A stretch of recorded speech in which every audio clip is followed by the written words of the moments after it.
अस्सलातु वस्सलामु अलैका या रसूलुल्लाह। मसरूर कैफी नात अकेडमी का मैं शुक्रगुजार हूँ कि उन्होंने मुझे इस काबिल समझा कि मैं इस महफिल में शरीक हूँ और शहजाद अहमद से मुतालिक कुछ कहूँ। असल में मुझ पर ये सबीर रहमानी साहब का एहसान है कि उन्होंने मुझे शहजाद अहमद से मिलवाया। हकीकत ये है कि सबीर रहमानी उस वक्त तक मुझे खुद नहीं जानते थे, ये जद्दा में होते थे और मैं अमेरिका में। तो जब मैं मुसीबत में फंस गया और वो किसी सूरत ये जो कुलियात थी सामने आके नहीं दे रही थी और सफ़ात बढ़ते चले जा रहे थे, तो मुझे ख्याल आया कि मैं सबीर रहमानी से बात करूं। ये मेरे खानवादे के हवाले से मुझे समझ गए कि मैं कौन हूँ, कहाँ से हूँ। तो उन्होंने मुझसे कहा कि भाई मैं तो इस वक्त जद्दा में हूँ, लेकिन मैं तुम्हें एक नाम देता हूँ शहजाद अहमद का, तो आप शहजाद अहमद से रब्ता करें। मैंने वहाँ से शहजाद अहमद से रब्ता किया। अब मसला ये कि मैं अमेरिका में, ये जद्दा में और ये कराची में। लेकिन शहजाद अहमद को रब्ते के बाद मुझे ऐसा लगा कि जैसे ये काम शहजाद अहमद को इंतज़ार कर रहे थे इस काम का।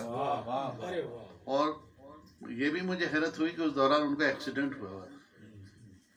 उस एक्सीडेंट के बावजूद मैंने कहा कि किसने, मैं अपने बेटे को आपके भेजता हूँ। मुझसे कहा कि नहीं, आप बेटे को नहीं भेजेंगे, मैं गाड़ी में बैठ के जाऊंगा और तमाम सामान लेकर। और खैर बेटे से मुलाकात हुई, लेके गए। तो जब इन्होंने वो देखा तो उस दौरान ये हुआ कि फिर मेरा आना पाकिस्तान हुआ। तो मेरी पहली मुलाकात भी मेरे घर पर ही हुई। मुझे हैरत ही हुई कि इनको ऐसा लग रहा था कि किसी सूरत से बेहतर ये कर सकते थे। उन्हें ये भी फिक्र हो रही थी कि ये सफ़ात को मैं कैसे कम करूं, इसकी, क्योंकि उस पर लागत का मसला आ रहा था। पहले ही लागत बहुत ज़्यादा हो चुकी थी। उसके बाद से जब तक उनसे मेरा रब्ता रहा, मैंने उन्हें बहुत ही मोहब्बत करने वाला इंसान पाया। नहायत रक़ीक़ुल क़ल्ब इंसान थे। यानी अपने मामलात के अलावा भी किसी का मामला सुनते थे तो परेशान हो जाते थे, ऐसी फ़िक्र ले लेते थे जैसे कि इनका अपना काम। उसके बाद से इन्होंने जिस तरह ये कुलियात को आपके सामने लाए, ये मुझ पे बहुत बड़ा एहसान है कि उन्होंने मेरी मुश्किलात को इतना आसान कर दिया कि आज लोग देखकर तारीफ़ करते हैं। उसके अलावा भी ये भी मैंने शाह साहब का एक इंतखाब चाहा था कि मैं निकालूं, तो वो भी मैंने नहीं भेजा था। वो उसके बाद हमेशा ही रहा कि मुलाकातें मुझसे रहीं, किसी मुकाम पे भी मिलते बड़ी मोहब्बत से, बड़ी इज़्ज़त से, बड़ी तकरीम से। और कभी भी कोई ऐसा माली मफाद के मुताबिक बात करना या क्या फ़ीस होगी, क्या लेन देन होगा, कुछ नहीं। कभी कहा भी तो बहुत सख्ती से उसको रोका। तो मैंने एक इंसान इतना मोहब्बत करने वाला, इतना नफीस इंसान देखा कि मुझे इनसे वाकई बड़ी मोहब्बत रही है, मोहब्बत है और मोहब्बत रहेगी। और ये हमेशा मुझसे मोहब्बत से मिलते रहे।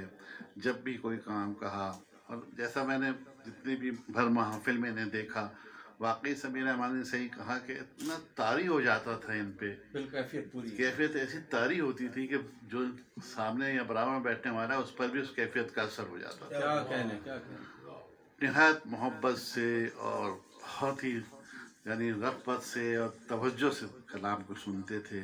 और महफिल में काफ़ी, यानी हालांकि मेरा घर कहाँ, उनका घर कहाँ, लेकिन रात की ताख़ीर भी हो जाती थी, लेकिन कभी मुझसे ये नहीं कहा कि मुझे जाना है।